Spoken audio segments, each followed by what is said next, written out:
rs200 ಇದು fairing ಎಲ್ಲ change ಮಾಡ್ಸೋರು. ಇದು 15 ಮಾಡಲದು. ಒಂದು ವಾಕ್ ಅರೌಂಡ್ ಹೋಗಿ ಬಂದ್ಬಿಡ ನೋಡಿ. ಇದು ಏಂಜಲ್ ಲೈಟ್ ಎಲ್ಲ ಹಾಕ್ಸಿದ್ದಾರೆ. ಇದು ಪ್ರಾಜೆಕ್ಟ್ ಲೈಟು, ರಿಮ್ದು ಸ್ಟಿಕ್ಕರು,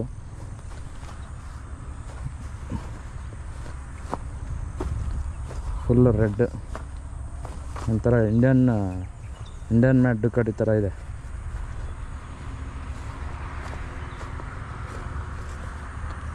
ಇದು ಟಾರ್ಕ್ ಬಂದ್ಬಿಟ್ಟು 18.7 ಇದೆ. ನಿಮಗೆ BHP ಎಲ್ಲ ಮಾಮೂಲಿ ಸೇಮ್ KTM 200 ಅಷ್ಟೇ, 24 ಸಮಥಿಂಗ್ ಏನೋ ಬರುತ್ತೆ. ಹಾಂ,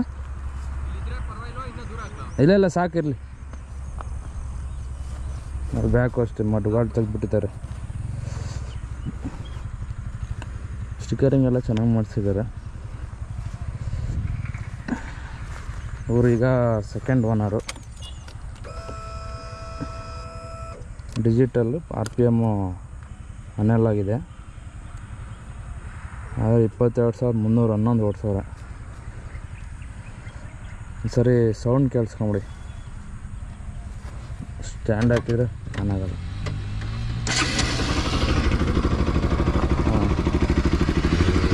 ಸೌಂಡ್ ನೋಡಿ ಚಿಕ್ಕದಾಗಿ.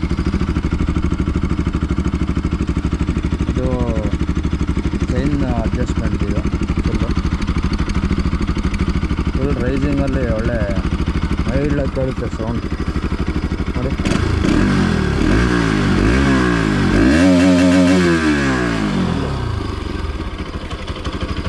ಇಲ್ಲಿ ಏರ್ ಫಿಲ್ಟ್ರದ್ದು ಏರ್ ಇಂಟ್ಯಾಕ್ಟ್ ಬರುತ್ತೆ ಇಲ್ಲೆಲ್ಲ. ಅದರಲ್ಲಿ ಫುಲ್ ಫಿಟ್ಟಿಂಗ್ ಇದೆ, ಎಲ್ಲ ಮಾಡಿಸಿದ್ದೀವಿ. ನಾವೇ ಸ್ಪ್ರೇ ಪೇಂಟೆಲ್ಲ ಹೊಡೆದು ನೀಟಾಗಿ ಆನ್ಲೈನಲ್ಲಿ ತರಿಸಿರೋದಿದೆ. ಈಗ ನೋಡಿ ದೂರದಿಂದ ಹೆಂಗೆ ಕಾಣುತ್ತೆ. ಹೆಡ್ಲೈಟ್ ಹಾಕಿ ತೋರಿಸ್ತಿರ್ತೀನಿ ನೋಡಿ. ಫ್ರಂಟಲ್ಲಿ ಹೆಂಗೆ ಕಾಣುತ್ತೆ ನೋಡಿ, ದೂರದಿಂದ ಹಂಗೆ ಯಾವ ಥರ ಫುಲ್ ಕಾಣುತ್ತೆ. ಅಲ್ಟಿಮೇಟ್. ಇದು ವೈಸರ್ ಹಾಕ್ಸಿದ್ದಾರೆ ಆನ್ಲೈನಲ್ಲಿ. ಒಂದು ಹಂಗೆ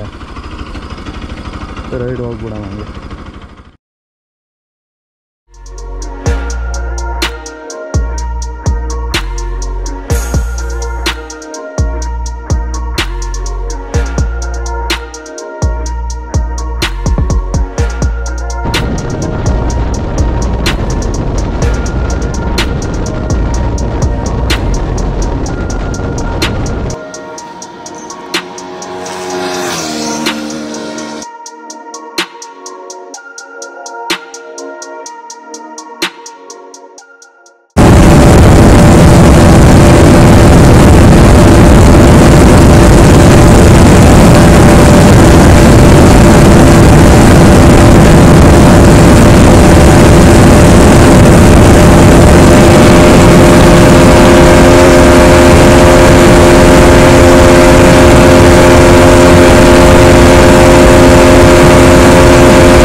$152 ಲಾಸ್ಟ್ ಹೋಗೋ ನೀವು ಟಾಪ್ ಸ್ಪೀಡ್ ಅಂದಾಜು.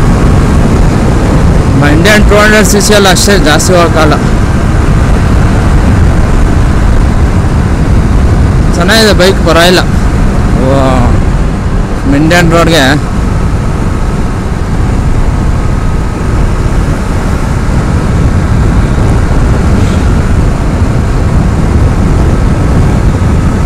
ಆರಾಮಾಗಿ ಓಡಿಸ್ಬೋದು.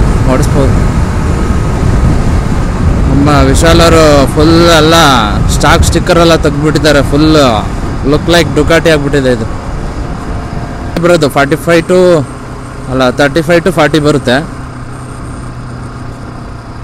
ನಮ್ಮ ಬಜೆಟಿಗೆ ಪರವಾಗಿಲ್ಲ, ಬಟ್ ನೀವು ಹಂಗೆ ಅರ್ನಿಂಗ್ ಮಾಡ್ತಾ ಇರಬೇಕು. ಇಲ್ಲಾಂದರೆ 40 ಕಿಲೋಮೀಟರ್ ಏನಕ್ಕೂ ಸಾಲಲ್ಲ ನಮಗೆ.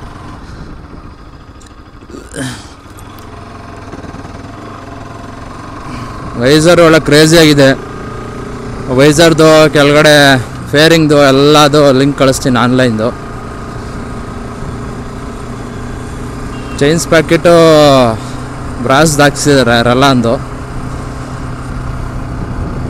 ನೋಡಿ ಒಳ್ಳೆ ನೆರಳಲ್ಲಿ ಒಳ್ಳೆ ಸೂಪರ್ ಬೈಕ್ ಕಾಣುತ್ತೆ. ಜಾಸ್ತಿ ಹೊತ್ತು ಓಡಿಸಿದ್ರೆ ಇಲ್ಲಿ ಹ್ಯಾಂಡ್ ಹತ್ರ ಸ್ವಲ್ಪ ಆ್ಯಂಕಲ್ ನೋವು ಬರುತ್ತೆ ಅಷ್ಟೇ, ಏನಿಲ್ಲ. ನೀವು ಗ್ಲೌಸ್ ಎಲ್ಲ ಹಾಕೊಂಡ್ರೆ ನಡೆಯುತ್ತೆ, ಬಟ್ ಸಿಟ್ಟಿಂಗ್ ಪೊಸಿಷನ್ ಕರೆಕ್ಟಾಗಿರಬೇಕು. ಲಗೇಜ್ ಕಮ್ಮಿ ಹಾಕೊಂಡ್ರೆ ನಿಮಗೆ ಹ್ಯಾಂಡ್ ಪೇನ್ ಕಮ್ಮಿ ಬರುತ್ತೆ, ಲಗೇಜ್ ಜಾಸ್ತಿ ಆದರೆ ವೆಯ್ಟ್ ಎಲ್ಲ ಹ್ಯಾಂಡ್ಲ್ ಮೇಲೆ ಇರುತ್ತೆ. ಈಗ BS6 ಎಲ್ಲ ಡ್ಯುಯಲ್ ಚಾನಲ್ ABS ಬಿಟ್ಟಿದ್ದಾರೆ, ಸಖತ್ತಾಗಿದೆ. ABS ಅಷ್ಟೊಂದು ಇದ್ರಾಗ ಏನು ವರ್ಕ್ ಆಗಲ್ಲ, ಸುಮ್ಮನೆ BS6ಗೆ ಕಾನ್ಸ್ಟೆಂಟ್ ಎಲ್ಲ ಕೊಡಬೇಕು, ಕೊಟ್ಬಿಟ್ಟೆವ್ರು.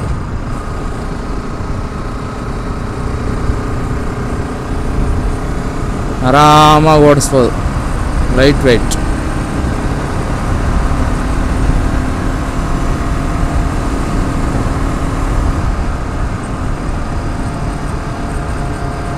ನಿಮಗೆ ಸ್ಟಂಟ್ ಗಿಂಟೆಲ್ಲ ಮಾಡೋಕ್ಕೆ ಬರಲ್ಲ, ಮಾಡೋಕ್ಕೆ ಬಂದಿದ್ರೆ ಇಲ್ಲಿ ಫ್ರೀ ಇತ್ತು, ರೋಡಲ್ಲಿ ಮಾಡ್ಬೋದಿತ್ತು. ಬಟ್ ಎಲ್ಲ ಅಫೆನ್ಸ್ ಮಾಡೋಂಗಿಲ್ಲ, DLA ಕ್ಯಾನ್ಸಲ್. ನಕ್ರ ಗಿಕ್ರ ಮಾಡ್ದು ನನ್ನ ಮಗನೇ ರೋಡ್ಗೆಲ್ಲ ಬರೋಕ್ಕೆ ಬಿಡಲ್ಲ ನೀನು. ಹಂಗೆ RTO ರೂಲ್ಸ್ ಅಂದರೆ ರೂಲ್ಸು, ಮಾತು ಅಂದರೆ ಮಾತು, ನಮ್ಮ RTO ಮಾತು. ಆದರೂ ಮಂಡ್ ಧೈರ್ಯಗಳಿದ್ದಾವಪ್ಪ, ಹುಡುಗರು ಮಾಡ್ತಾ ಇರ್ತಾರೆ ವೀಲಿಂಗು ಗೀಲಿಂಗ್ ಎಲ್ಲ. ಫೇರಿಂಗ್ ಇರೋ ಗಾಡಿಗಳಲ್ಲಿ ವೀಲಿಂಗ್ ಮಾಡೋದು ಅದಂದೇ ತಲೆನೋವು. ಎಲ್ಲಿ ಮಾಸ್ಕು ಗಾಡಿಗಳ್ದು ಹೋಗ್ಬಿಡ್ತಾವೆ ಅನ್ನೋದೇ ಭಯ. ಏನು 15,000 20,000 ರೆಡಿ ಇಕ್ಕಿರ್ಬೇಕು. ಕಾರ್ಗೂ ಖರ್ಚಲ್ಲ, ಹಂಗೆ ಖರ್ಚಾಗ್ಬಿಡ್ತಾವೆ ಗಾಡಿಗಳು ಫೇರಿಂಗಿಗೆ. ನನಗೆ ಅದಕ್ಕೆ ಆಲ್ಮೋಸ್ಟ್ ಎಲ್ಲ ಓಪನ್ ಟೈಪ್ ಗಾಡಿನೇ ಇಷ್ಟ. ನಮ್ಮ KTM ಥರ, ಡುಕಾಟಿ ಓಪನ್ನು ಥರ ಮಾಸ್ ಗಾಡಿ ಇರಬೇಕು ಒಂದು, ಸುಮ್ಮನೆ ಶೋ ಆಫ್ಗೆ ಸಿಟಿ ಒಳಗಡೆ. ಫುಲ್ಲು ಪವರ್ ಇರೋ ಗಾಡಿ ಬೇಕು ಅಂದರೆ ನಿಮಗೆ ಆಲ್ಮೋಸ್ಟು ವಿತೌಟ್ ಮಾಸ್ಕ್ ಇರೋ ಗಾಡಿನೇ ಬೆಸ್ಟು, ನೇಕೆಡ್ ಗಾಡಿಗಳೆಲ್ಲ. ಅದು ಕೂಲಿಂಗ್ ಏರ್ ಕೂಲ್ಡು ಸಕ್ಕತ್ತಾಗಿರ್ತವೆ. ಈ ಫೇರಿಂಗಲ್ಲಿ ಸ್ವಲ್ಪ ಫ್ಯಾನ್ಗಳು ಬೇಕಾಗುತ್ತೆ, ಇಂಜಿನ್ಗೆ ರೇಡಿಯೇಟ್ರ್ ಫ್ಯಾನು ಎಲ್ಲ.